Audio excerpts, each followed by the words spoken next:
ज्ञान the treasure में आपका स्वागत है। और हम आपको बताएंगे कि एक बार क्या हुआ था कि दुर्योधन ने जान देने की धमकी दे दी थी। वो ऐसा कौन सी स्थिति थी जब दुर्योधन ने धृतराष्ट्र को बोला था कि मैं मर जाऊंगा। दुर्योधन ने धृतराष्ट्र से बोला कि पिताजी, मामा जी जो उनके शकुनी थे, कहा कि बहुत ठीक कह रहे हैं, ये जो रिलेशन है ये जुए खेलने वाले से रिलेटेड प्रसंग है। तो शकुनी के पक्ष में उन्होंने कहा कि मामा जी ठीक कह रहे हैं कि जुए के अलावा किसी भी तरीके से पांडवों को नहीं हरा सकता हूँ। तब धृतराष्ट्र ने कहा कि मेरे मंत्री विदुर बहुत बुद्धिमान हैं, मैं उनके कहे अनुसार ही काम करता हूँ, उनसे सलाह लेकर ही मैं निश्चय करूँगा कि इस विषय पर मुझे क्या काम करना चाहिए। जो बात दोनों पक्ष के लिए हितकर होगा वही वे कहेंगे। दुर्योधन ने कहा कि पिताजी यदि विदुर जी आ गए तब वे आपको ज़रूर रोक देंगे और मैं निश्चित ही अपनी जान दे दूंगा।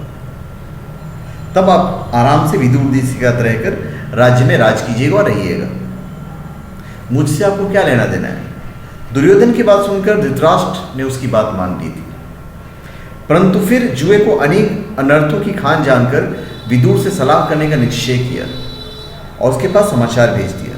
यह समाचार सुनते ही विदुर जी ने समझ लिया कि अब कलयुगी अथवा कलयुग का प्रारंभ होने वाला है।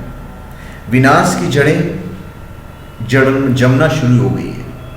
वे बहुत जल्दी धृतराष्ट्र के पास पहुंचे। उन्होंने धृतराष्ट्र से कहा कि मैं जुए को बहुत ही अशुभ मानता हूँ, आप कुछ ऐसा उपाय कीजिए जिससे मेरे भाई भतीजों में विरोध ना हो। धृतराष्ट्र ने कहा कि मैं भी तो यही चाहता हूँ, लेकिन यदि देवता अनुकूल होंगे तो पुत्र और भतीजे में कलह नहीं होगा। इतना कहने के बाद धृतराष्ट्र ने अपने पुत्र दुर्योधन को अकेले में बुलवाया और उसे समझाने का प्रयास किया।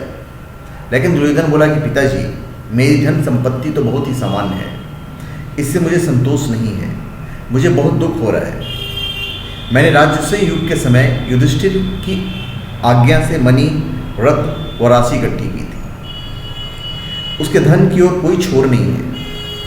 जब रत्नों की भेंट लेते हुए मेरे हाथ थक गए थे, मैं जब उनकी सभा में घूम रहा था तो मैं दानव के बनाए स्फटिक बिंदु सरोवर ने मुझे बावला सा बना दिया था।